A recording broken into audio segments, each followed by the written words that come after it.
और रांची में ईडी के जोनल ऑफिस में इन दिनों गहमा गहमी नजर आ रही है। निलंबित आईएएस पूजा सिंघल के मामले में ईडी को जांच के बीच आम लोगों की भी फरियाद सुननी पड़ रही। एयरपोर्ट रोड स्थित ईडी के दफ्तर का पता अब बाहर के लोगों को भी चल गया है, जिसके बाद दूसरे जिलों के लोग फरियाद लेकर आ रहे। मंगलवार को गिरिडीह, हजारीबाग, रामगढ़ और राजधानी के लोगों ने अपनी शिकायत बताई। लोगों को मालूम है कि ईडी डीएमओ से पूछताछ कर रही, इसलिए लोग भी उनकी मनमानी की शिकायत कर रहे हैं और इंसाफ की गुहार लगा रहे। अधिक जानकारी दे रहे हैं रांची संवाददाता निरंजन सिंह। ईडी के दफ्तर में इन दिनों ज्यादा गहमागहमी बढ़ गई है। वरिष्ठ आईएएस पूजा सिंघल के मामले को लेकर के जिस तरह से लगातार ईडी दफ्तर में कई लोगों से पूछताछ हुई है, अब यहां आम लोग भी अपनी शिकायत लेकर के यहां मंडरा रहे हैं। उधर लोगों के लिए एक तरह से यह थाना बन गया है। राजधानी की एयरपोर्ट रोड पर स्थित ईडी के दफ्तर का पता अब बाहर के लोगों को भी चल गया है। इसका प्रमुख कारण यह है कि दूसरे जिलों के लोग यहां फरियाद लेकर इसलिए आ रहे हैं कि कई डीएमओ यहां पूछताछ के लिए बुलाया गया है। आम लोगों का यह कहना है कि माइनिंग को लेकर के हमारी जमीन को अतिक्रमण डीएमओ के द्वारा किया गया है। इसको लेकर के यहाँ कई जिलों से रामगढ़, हजारीबाग, पलामू जिले के लोग यहाँ इसलिए पहुँच रहे हैं कि उनके ज़मीन पर अतिक्रमण कर माइनिंग लीज का काम हो रहा है। डीएमओ से जिस तरह से लगातार पूछ रही है, उसको लेकर के ईडी के दफ्तर के पास आम लोग अपनी फरियाद लेकर पहुँच रहे हैं। अब देखना यह है कि क्या आम लोग यहाँ फरियादी उनकी शिकायत सुनी जाएगी या फिर आम लोगों के यहाँ बिल्कुल बंद ही है। कैमरामैन संजीव तिवारी के साथ निरंजन, न्यूज़ 18 रांची। और गर्मी और उमस से जूझ रही झारखंड में 10 जून के बाद से मानसून का असर दिखने लगेगा। मौसम विज्ञान केंद्र रांची से जारी रिपोर्ट की मानी तो अब अरब सागर और बंगाल की खाड़ी में अगले कुछ दिनों में मानसून का असर तेज हो जाएगा, जबकि झारखंड, बिहार, बंगाल, उड़ीसा में प्री मानसून को लेकर आंशिक बादल छाए रहने और बारिश की संभावना तेज हो जाएगी। मौसम विभाग के अनुसार 10 जून के बाद से राजधानी रांची समेत पूरे झारखंड में मानसून का असर दिखने लगेगा। इसे लेकर मौसम विभाग ने 11 जून तक राज्य में बारिश का पूर्वानुमान जताया। 10 जून के बाद रांची समेत पूरे झारखंड में मानसून सक्रिय होने के आसार व्यक्त किए गए हैं। अब देखना यह है कि पिछले 48 घंटों में जिस तरह से पूरे झारखंड में उमस भरी गर्मी है, उससे जरूर निजात मिलेगी। पिछले 48 घंटों में जिस तरह से पूरे झारखंड प्रदेश में आंशिक बादल छाए हुए हैं, मौसम विज्ञान विभाग का कहना है कि छिटपुट बारिश के साथ वज्रपात की भी संभावना व्यक्त की गई है। लेकिन जिस तरह से लगातार पिछले 48 घंटों में पूरे झारखंड प्रदेश में कहीं न कहीं बारिश हल्की हो रही है, इससे जरूर राहत मिलने की संभावना है। कैमरामैन संजीव तिवारी के साथ निरंजन, न्यूज़ 18 रांची। दिनों का इंतजार और फिर बाबा नगरी में यानी कि देवघर से उड़ान सेवा का आनंद लीजिए।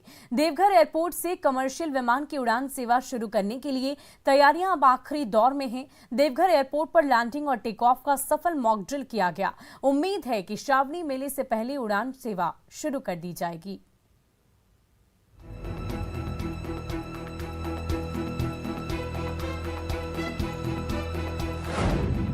बाबा नगरी से उड़ान की तैयारी पूरी। देवघर एयरपोर्ट पर उड़ान की मॉक ड्रिल। कोलकाता से बाबा नगरी पहुंचा विमान।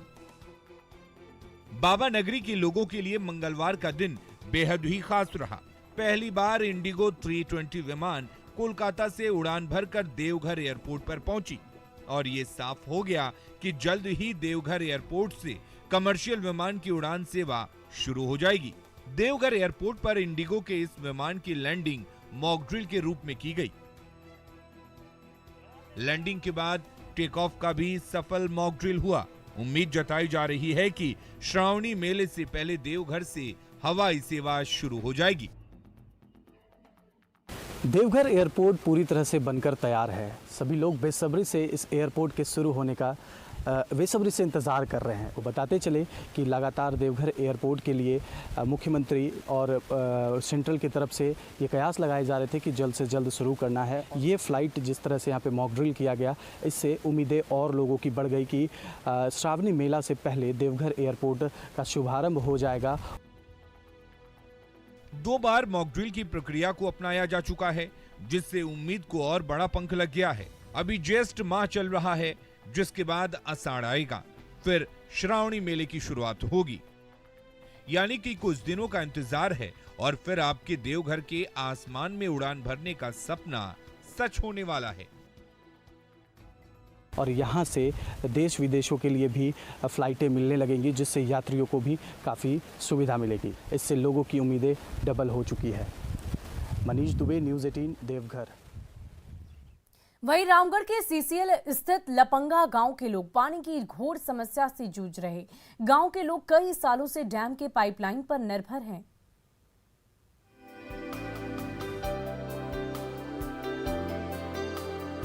रामगढ़ के इस गांव में हर दिन ऐसे ही डिब्बों का बाजार सजता है, या यूं कहिए कि मुसीबतों की भरमार नजर आती है। तभी तो सभी के डिब्बे एक ही तरह के नजर आते हैं। सीसीएल बड़का सयाल के लपंगा गांव में सूरज के जगने से पहले ही पानी की खोज यात्रा शुरू होती है, जो यहां पर आकर खत्म होती है। कोई साइकिल से पहुंचता है तो कोई बाइक लेकर आता है, क्योंकि गांव में पानी का कोई दूसरा साधन नहीं है। 4 बजे से इसी तरह यहाँ पर लोगों की भीड़ लगती है और जो पतरातू डैम का पाइपलाइन से लीकेज है वहाँ पर पानी लेने के लिए आते हैं। लगभग आधा किलोमीटर की दूरी तय करके लोग यहाँ पहुँचते हैं और पानी जमा करते हैं। वो तो एहसान मानिए पतरातू डैम की बेपरवाह सिस्टम का कि पाइपलाइन में लीकेज ही लपंगा गांव के लिए वरदान साबित हो रही है, जिससे लोगों को पीने का पानी मिल जा रहा है और विलासिता के लिए कभी कभी नहा भी लेते हैं। सोचिए, पतरातू डैम का सिस्टम दुरुस्त होता तो शायद इनके नसीब में भी जंगल और गंदे नदी नालों का ही पानी होता। लपंगा ग्राम में यहाँ पानी की बहुत समस्या है। 4 बजे सुबह से ही यहाँ पे पानी की लाइन लगी होती है। पतरातू डैम से जो पानी आता है उसी को पीते हैं हम। रोज सुबह 4 बजे से लाइन लगाते हैं। अभी थोड़ा कम है, नहीं तो सुबह टाइम तो। ये समस्या कब से है यहाँ पर? ये समस्या तो करीब वही 30-35 साल से 35 साल से ऐसे ही पानी के लिए दिक्कत जी। तो 30 से 35 साल से लोग यहाँ बूंद बूंद पानी के लिए मोहताज हैं। यानी जिन आदिवासियों की दशा और दिशा बदलने के नाम पर 22 साल पहले अलग झारखंड का निर्माण हुआ, उस झारखंड में भी इनको पानी पिलाने में सरकार के पसीने छूट रहे हैं। नतीजा ये भीषण गर्मी में खून जलाकर प्यास बुझाने का इंतजाम करते हैं। आप समझ सकते हैं यहाँ पर ग्रामीण जो है पानी के लिए, बूंद बूंद पानी के लिए इस भीषण गर्मी में परेशान है। यह पानी जो पतरातू डैम से जाता है उसके लीकेज पे ये पूरी आबादी हजारों की निर्भर है। ऐसे में यहाँ के लोगों का पानी के समस्या के बारे में समझा जा सकता है कि किस तरह का इन्हें पानी के लिए परेशानियों का सामना करना पड़ता है। जावेद खान, न्यूज़ 18, रामगढ़। वहीं बाढ़ के